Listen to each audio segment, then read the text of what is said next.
বিসমিল্লাহির রহমানির রহিম। দেশে প্রবাসে অবস্থিত সবাইকে জানাচ্ছি সালাম, আসসালামু আলাইকুম। সম্মানিত ভিউয়ার্স, কেমন আছেন জানাবেন।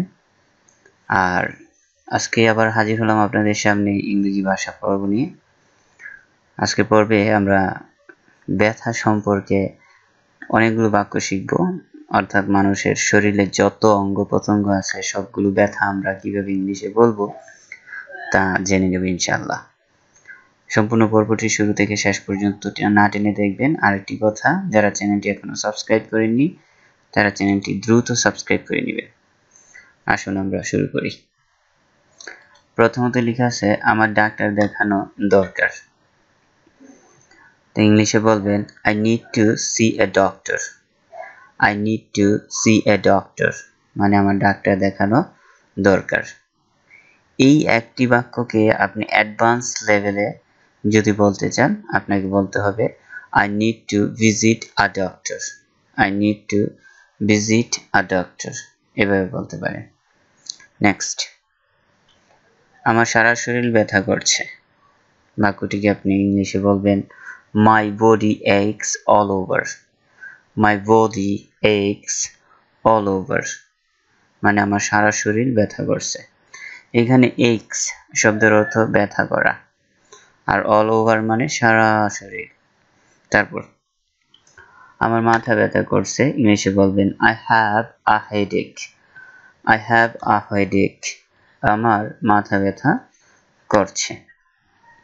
নেক্সট, আমার গলা ব্যথা করছে, ইংলিশে বলবেন I have a sore throat. I have a sore throat মানে আমার গলা ব্যথা করছে। এরপর চলে যাচ্ছি আমরা পরবর্তী বাক্যটিতে।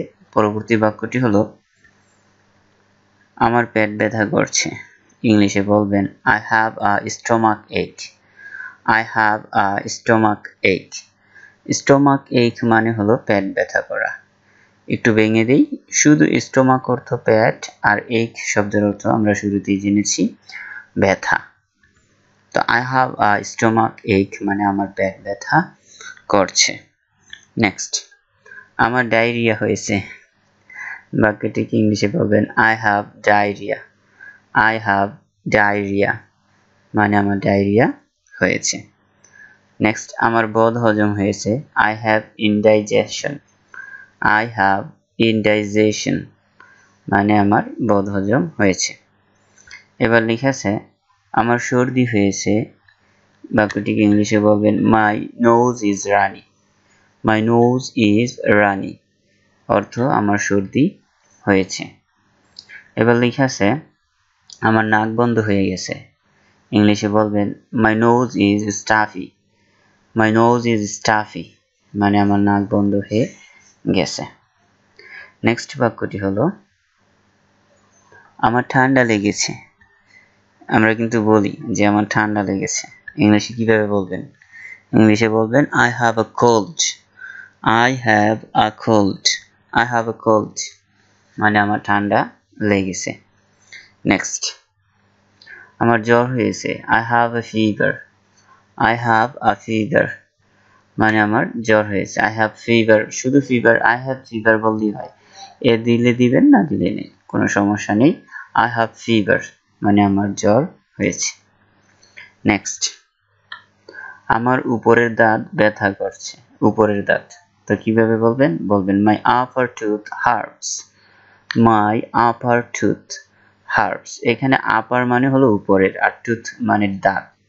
hurts শব্দের অর্থ ব্যথা করা। My upper tooth hurts মানে আমার উপরের দাঁত ব্যথা করছে। নেক্সট, আমার মাড়ি ব্যথা করছে। মাড়ি তো কিভাবে বলবেন? My gums hurt. My gums hurt মানে আমার মাড়ি ব্যথা করছে।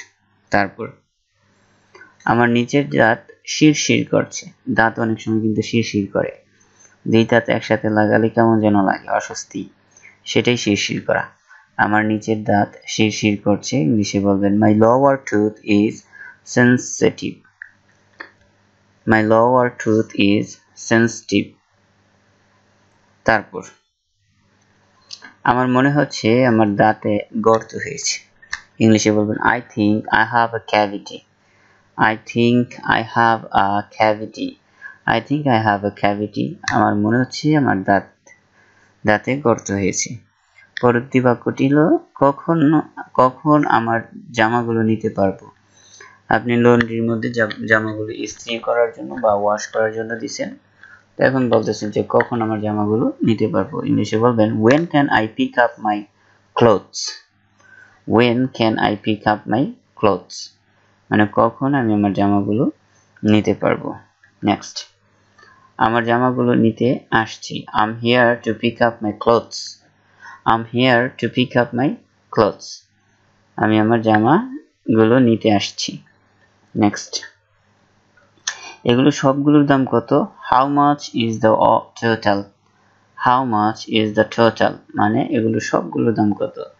এই বাক্যটিকে আপনি একটু অন্যরকম ভাবে বলতে পারেন, এভাবে how much altogether. How much is it altogether. এভাবেও বলতে পারেন, কোনো সমস্যা নেই। তারপর আমি একটি নতুন ব্যাংক অ্যাকাউন্ট খুলতে চাই। ইংলিশে বলবেন I would like to open a new bank account.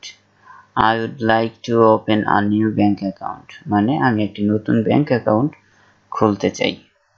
তারপর আমার পাসওয়ার্ডটা পুনরায় সেট করা প্রয়োজন। ইংলিশে বলবেন I need to reset my password.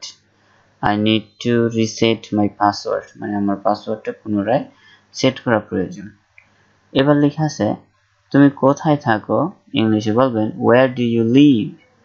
Where do you live. তুমি কোথায় থাকো। নেক্সট, আমি ঢাকায় থাকি। ইংলিশে বলবেন I live in Dhaka. I live in Dhaka. আমি ঢাকায় থাকি। তুমি ইংরেজি বলতে পছন্দ করো। Do you like speaking English. Do you like speak in English. মানে তুমি কি ইংরেজিতে কথা বলতে পছন্দ করো। নেক্সট, আমি ইংরেজি বলতে ভালোবাসি। ইংলিশে বলবেন I love to speak in English. I love to speak in English. মানে আমি ইংরেজি বলতে ভালোবাসি। নেক্সট, তুমি কিভাবে ইংরেজি শিখেছো। ইংলিশে বলবেন How did you learn English. How did you learn English. অর্থ তুমি কিভাবে ইংরেজি শিখেছো। নেক্সট, এখানে আরেকটা কথা বলে রাখি যে সে কিভাবে ইংরেজি শিখেছে, এটা কিভাবে বলবেন। বলবেন How did he learn English. সে কিভাবে ইংরেজি শিখেছে। তারপর আমি নিজে ইংরেজি শিখেছি। I learned English by myself. I learned, এখানে টি দিবেন, একটু past form করলে সবচেয়ে সুন্দর হয়। I learned English by myself. মানে আমি নিজে ইংরেজি শিখেছি, খুব সুন্দর হয়। তারপর তোমার ভবিষ্যৎ পরিকল্পনা কি। দারুণ একটি কোয়েশ্চেন। তো কোয়েশ্চেনটি কিভাবে বলবেন What is your future plan. What is your future plan. মানে তোমার ভবিষ্যৎ পরিকল্পনা কি। What's your future plan. এভাবে বলতে পারেন। নেক্সট, আমি একজন লেখক হতে চাই। I want to be a writer. I want to be a writer. মানে আমি একজন লেখক হতে চাই। নেক্সট, তোমার অবসর সময়ে কি করো। What do you do in your free time. What do you do in your free time. তোমার অবসর সময়ে কি করো। নেক্সট, আমি অবসর সময়ে বই পড়ি। In my free time I read books. In my free time I read books. আমার অবসর সময়ে বই পড়ি। পরের বাক্য আর নেই, আমরা চলে আসলাম শেষের দিকে। অনুরোধ রইল চ্যানেলটি সাবস্ক্রাইব করে বেল বাটনটি বাজিয়ে দেওয়ার জন্য, আর ভিডিওটিতে একটি লাইক মাস্ট। দেখা হবে পরবর্তী পর্বে। ভালো থাকবেন সবাই। আল্লাহ হাফেজ।